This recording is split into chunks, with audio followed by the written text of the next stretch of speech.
Assalamualaikum warahmatullahi wabarakatuh. Halo semua, apa kabar? Kami dari kelompok 1, saya Baik Latifah, anggota kelompok Anjeli Putri Ranti, Aprita Deskaluma, dan Liza Permatasari. Nah, di video kali ini kami akan menjelaskan tentang keterampilan menjelaskan dalam mata kuliah Micro Teaching. Dosen pengampu Ibu Dr. Delvi Eliza SPD MPD, Pendidikan Guru, Pendidikan Anak Usia Dini, Fakultas Ilmu Pendidikan, Universitas Negeri Padang. Nah, terkait dengan keterampilan menjelaskan, yaitu ada 4. Yang pertama itu merencanakan, yang kedua menyajikan, yang ketiga contoh dan ilustrasi pembelajaran, dan yang keempat adalah pengorganisasian materi pembelajaran. Nah, Aprita dan Anjeli akan menjelaskan tentang keterampilan menjelaskan, sedangkan Liza Permatasari akan menjelaskan tentang contoh implikasi keterampilan menjelaskan dalam pembelajaran. Nah, sebelum kita melihat contohnya, lebih baik kita simak dulu yuk penjelasan materi dari Aprita dan Anjeli.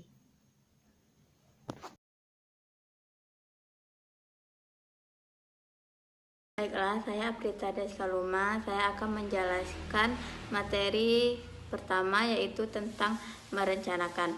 Perencanaan berasal dari kata rencana yang berarti pengambilan keputusan untuk mencapai tujuan.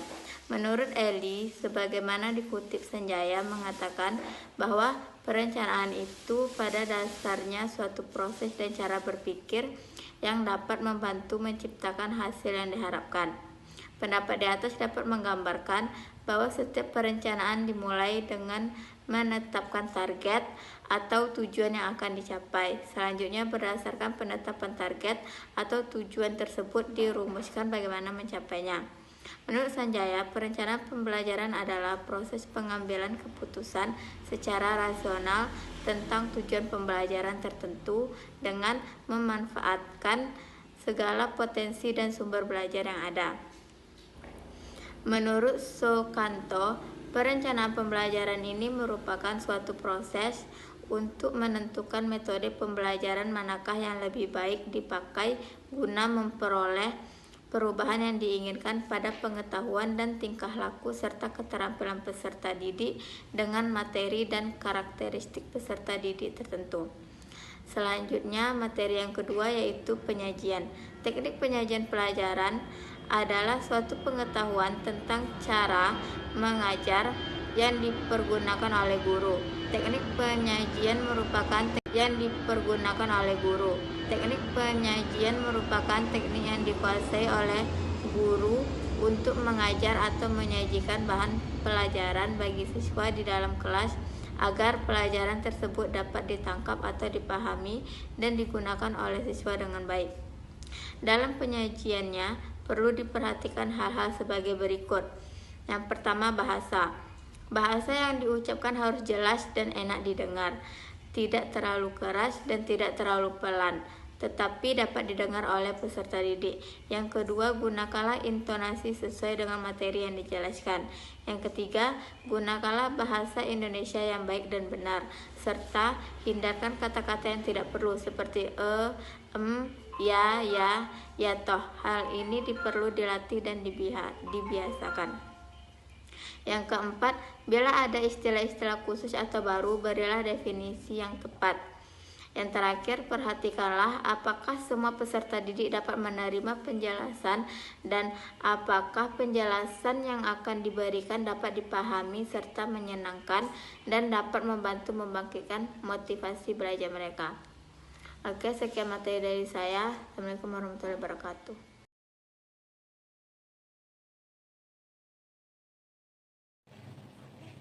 Okay, thanks to moderator. I will continue the material about penggunaan contoh dan ilustrasi dalam keterampilan menjelaskan. Contoh dan ilustrasi akan mempermudah siswa yang sulit dalam menerima konsep yang abstrak. Biasanya pola umum untuk menghubungkan contoh dengan dalil adalah pola induktif dan pola deduktif. Dalam memberikan penjelasan, sebaiknya menggunakan contoh-contoh yang ada hubungannya dengan sesuatu yang biasa ditemui oleh peserta didik dalam kehidupan sehari-hari.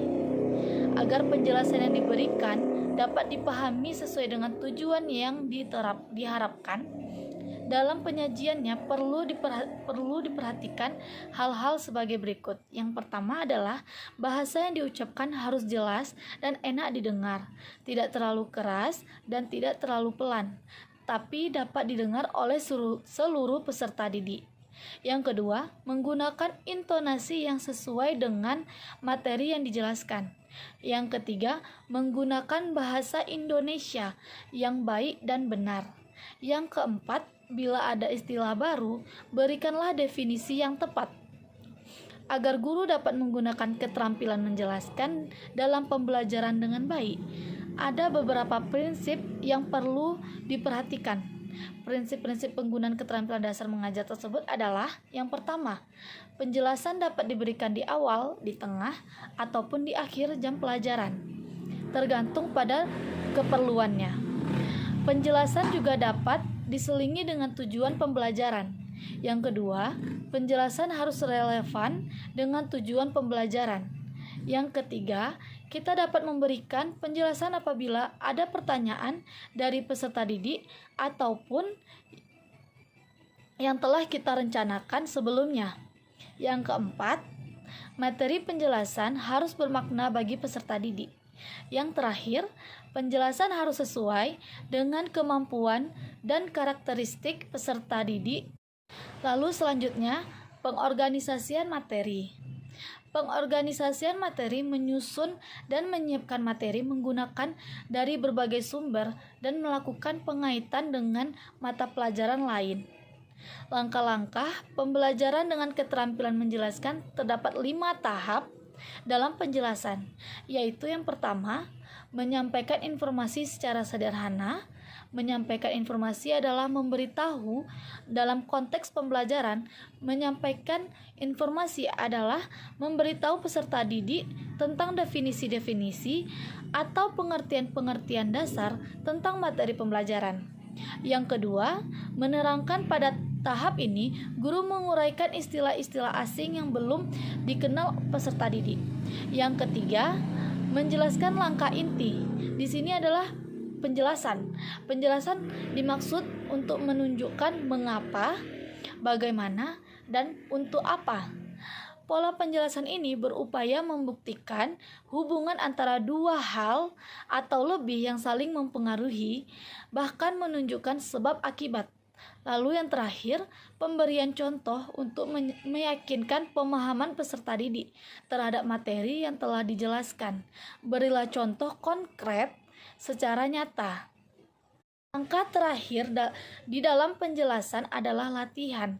Latihan peserta didik dengan mencari hubungan sebab akibat pada fenomena atau peristiwa yang lain. Kelebihan penerapan menjelaskan, yaitu yang pertama, lebih mudah dalam mengembangkan kemampuan siswa dalam menemukan, mengorganisasi, dan menilai informasi yang diterima.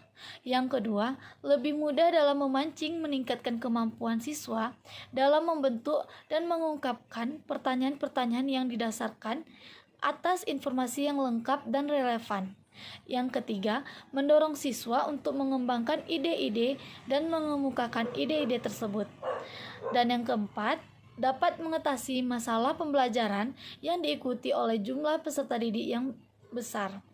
Yang kelima, merupakan cara yang lebih mudah saat guru akan memulai mengenalkan materi. Dan yang terakhir, dapat meningkatkan analisis guru terhadap teori yang sedang disampaikan dan guru menjadi benar-benar mengerti isi berita dengan analisa yang lebih mendalam. Lalu, kelemahan keterampilan menjelaskan. Yang pertama, bila menjelaskan dilakukan terlalu lama, peserta didik cenderung menjadi karakteristik auditif atau mendengar, dan akhirnya menjadi siswa yang pasif. Yang kedua, apabila selalu digunakan dan terlalu lama, maka perjalanan akan terkesan membosankan. Lalu yang terakhir, bila menjelaskan dilakukan terlalu lama, kesempatan untuk berdiskusi menjadi terlalu sedikit, bahkan habis untuk menjelaskan. Keterampilan menjelaskan sangat penting untuk dikuasai oleh guru, mengingat pentingnya peran guru untuk bisa mewujudkan tujuan pembelajaran yang optimal. Berikut beberapa alasan mengapa keterampilan menjelaskan perlu dikuasai oleh guru. Yang pertama yaitu meningkatkan keefektifan pembicaraan agar benar-benar merupakan penjelasan yang bermakna bagi siswa, karena pada umumnya pembicaraan lebih didominasi oleh guru daripada oleh siswa.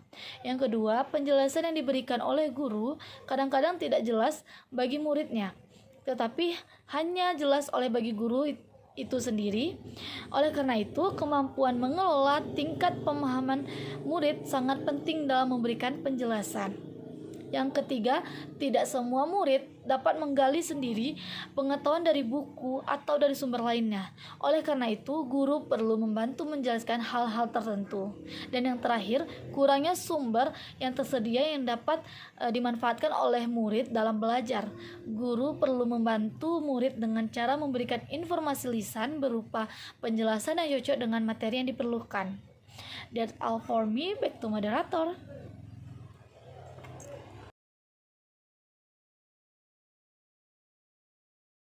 Kakak, hari ini kita akan belajar tentang buah. Kita ada buah salak. Warnanya itu warna coklat. Rasanya gimana, Kak? Manis. Yang kedua, kita ada buah apa, Kak? Buah jeruk. Jeruk ini rasanya manis dan kalau dibuka warnanya warna apa, Kak? Warna oranye atau warna jingga. Dan di sini kita ada buah apel. Warnanya warna pink atau merah muda. Kalau di gambar ada nggak, Kak, warna apel? Ya. Ada mana, merah. Kak? Coba tunjuk, Kak. Apel di mana, Kak? Apel di sini. Ini, Kak. Apel. Terus kita ada lagi buah. Ini buah apa, Kak? Buah naga. Buah naga. Di sini ada buah naga. Di gambar ada nggak, Kak, buah naga? Ada sini. Buah naga. Rasanya manis. Yo. Dan terakhir kita ada buah pisang. Kakak suka pisang? Suka. Rasanya ini rasanya manis. Terus kita ada berapa pisang? 1, 2, 3. 3 pisang. Pisang model itu. Mana gambar pisang, Kak? Ini. Oke, kita. Coba kita Kak pegang, Kak. Gimana teksturnya? Kulitnya gimana, Kak? Kulitnya lembut. Coba Kakak pegang yang salak. Gimana, Kak? Teksturnya, Kak? Kasar. Oke. Coba kita lihat buah yang ada di gambar. Ini buah aprikot. Ulangi, Kak. Buah aprikot. Buah aprikot. Buah blackberry. Buah kiwi. Buah alpukat. Buah Blueberry. anggur. Buah pir. Ini buah cherry. Kalau ini buah apa, Kak? Buah sirsa. Ini buah durian. Kalau ini buah apa, Kak, yang ada di sana? Buah pisang. Kalau yang ini Lemon. jeruk. Coba tunjukkan, Kak, yang di sana. Coba ambil jeruk. Jeruk ada di sini. Iya. Kalau ini warnanya jingga, warna oranye. Kalau itu, Kak, warna jeruk di sana warna hijau. Oke.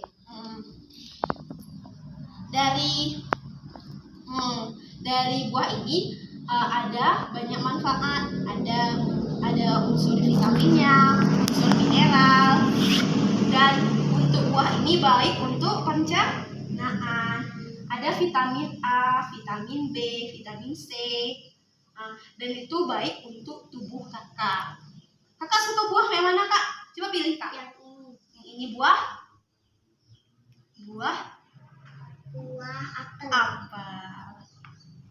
Coba kita ulang lagi, Kak. Yang tadi kita bilang. Ini buah Buah salah. Warnanya warnanya coklat. coklat. Ini buah Pisang. warnanya. Kuning. Kalau ini buah apa, Kak? Buah apel. Apel. Warnanya merah muda. Merah muda. Kalau ini kalau ini, Kak, buah apa, Kak? Buah naga. Buah naga. Kakak suka, Kak? Suka. Rasanya gimana? Rasanya manis. Manis. Oke. Jadi kita harus sering makan buah. Karena baik untuk tubuh supaya sehat. Kakak suka buah semua, kan? Jadi hari ini kita belajar tentang buah. Ada buah pisang, buah apel, buah jeruk, buah salak, dan buah naga. Dan buah ini bagus untuk kesehatan kita, bagus untuk tubuh. Oke, sekian. Untuk besok kita akan belajar tentang apa, Kak? Tentang apa? Tentang tanaman obat-obatan. Oke? Sebelum kita pulang, kita Mandi. kita berdoa. Doa dulu, Kak. Alhamdulillahirabbil alamin. Amin. Terus doa kafaratul majelis. Subhanakallahumma wa bihamdika asyhadu an la ilaha illa anta astaghfiruka wa atubu ilaik. Amin. Terus.